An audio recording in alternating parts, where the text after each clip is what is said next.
real quick. I always say real quick. Real quick turns into 15 minutes. But I'm going to be real quick for real today.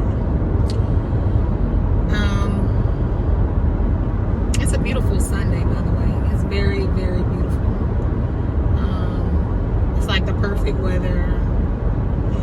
It's beautiful. But I just wanted to, well, I got a question hit me. But I want you to ask yourselves, what is it that you're trying to leave behind? What is it that if you were gone today, how would you want people to remember you? What would you want your children to have? What would you want your children to think? What memories do you have with your children that you would want them to carry on? Yeah, what's the word on the legacy? What is it that you're trying to accomplish? And when you can answer that question, you'll start moving differently. Even if it's just a little bit at a time, you no need to go crazy. I honestly don't believe that a person could change their whole life, their whole lifestyle, their living arrangements, in a day, unless it's forced, of course. I mean, that'd have to be, that's a whole nother story, though. That's not, we're just talking about if you could just gradually do a thing, if you could gradually change some things, that you would, if you feel like you're not on that path to how, if it stopped today, if life stopped today, what would you want to carry on? What would you want to leave behind you? What thought would you want people to have in their mind about you? So that was kind of a thought that I had to myself. Like, I thought this to myself, and I thought to myself, okay, am I on the right path?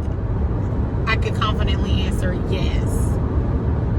And that basically just came back down to, I wouldn't be had I not loved me more. Had I not loved me more than the idea of something else. Okay? Because at the end of the day, I want to be proud of me, but I also want my children to be proud of me as well. So, they can't be, if I get too far thrown off track, my babies can't be proud of me. They can't be, they're not even living their best life if I'm not. I have to live my best life so that my children can live their best life. Say it again. I have to live my best life so that my children can live their best life. That's a domino effect.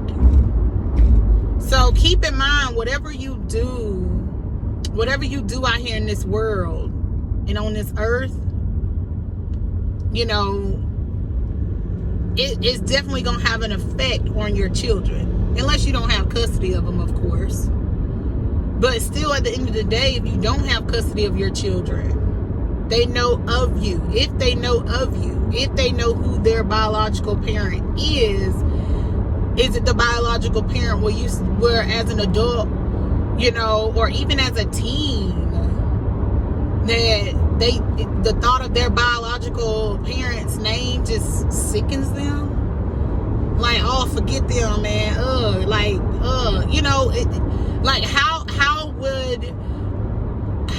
How would your children think of you?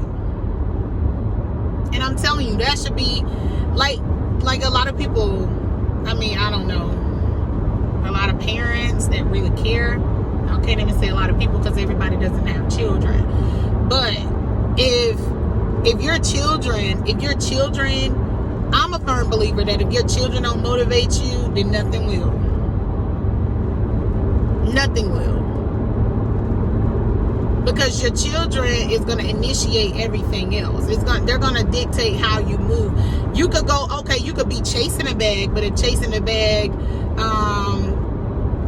you know, puts them in position to where it could ultimately harm them later on, or make them have to look at you through a glass freaking window and talk to you because you live in a cell every day. Or, you know, I just feel like that whatever a person is trying to accomplish, and it's with good intention, and you really putting the brains and the work behind it, it's going to work out. And that's something that you should want your children to follow in your footsteps. That kind of pride. That, you know, like something that they could be proud of. Like, oh, that's my mom. Oh, that's my dad, you know? Or, you know, or people could say, oh, you know, this person was this XYZ person. They left this world too soon. They were just such a good person. They were just so this and that. I mean, everybody is going to have some mourning over a loss. But how do you want to leave here? What do you want people to say about you? How do you want your name carried on? Your legacy? You know? So that's just something to think about. That was just something that was on my mind, and I was thinking about that. Like, if you don't have the intentions to, you know, make a path for your children, at least act in a way of integrity so that they know that you know, that they fall into those footsteps behind you. They want to be just like you because they're proud of you. You know, like, do that. Because if you don't, let me tell you, because I've witnessed this firsthand. The child that comes from the household that hasn't gotten a lot of love growing up, or they would teased a lot, or, you know, by their own family members, teased a lot, called names, just not emotionally fulfilled as a child. Those people grow up to be that individual in the future. The person that doesn't know how to receive and give love. The person that feels like it's okay to call another person names, or to make another person feel bad about themselves because they don't feel good about themselves, because they still carry on how they were affected in their childhood.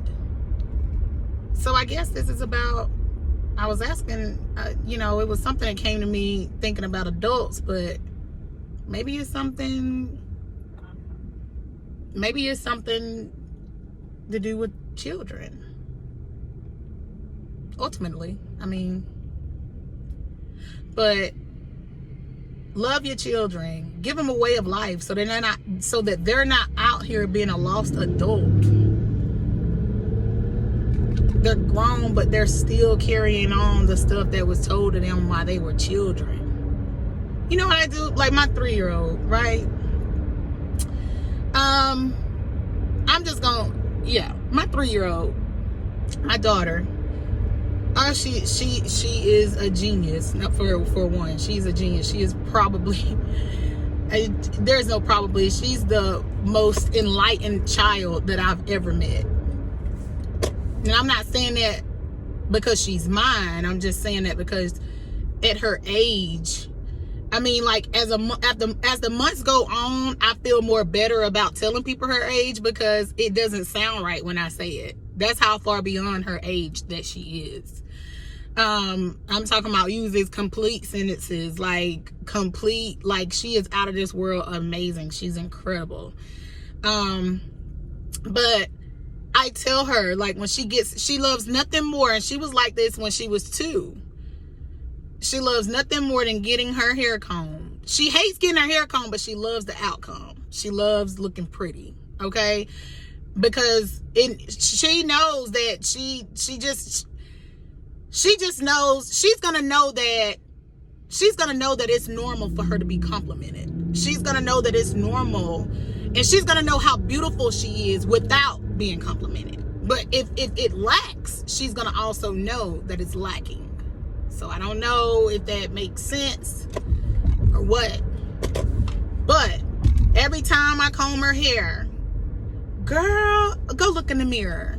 Go look in the mirror, and she'll run, whether it's bees or whatever. Her whole head just going like this right here, okay?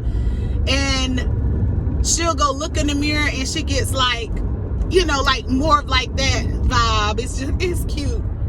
But she knows, even at 3 years old, that is what she's going to grow up. That is what's going to be instilled in her. My son, he's 5. He's in kindergarten. Oh, God. He runs in. He's been getting his little green dots in his folder. Because it's new. School is new for him. This is a new experience for me. This is a new experience for him. But he runs in. Mommy, I got a blue dot today. Blue is better than the green dots he's been getting every day. Green is good though, but he got a blue one day.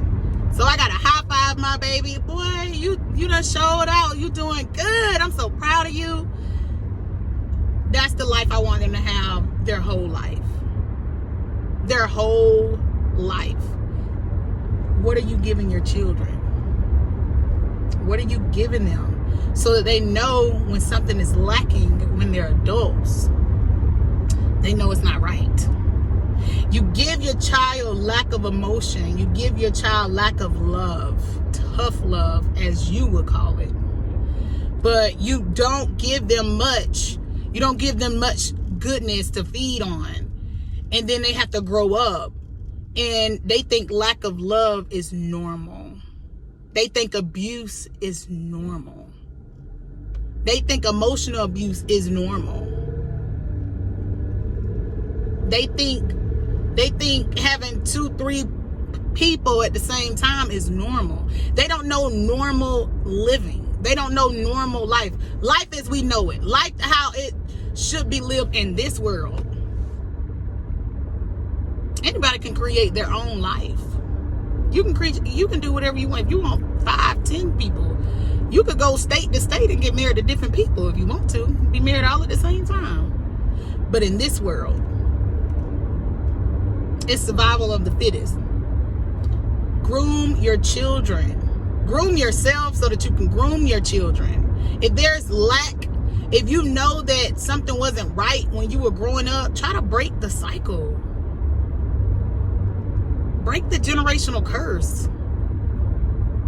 Because that's how her mama did it, and her mama's mama, and her mama's mama's mama. Like, that don't make it normal. Fix the dysfunction. So that what comes after you and what's left behind knows how to survive, and they're proud of it. Y'all have a good day.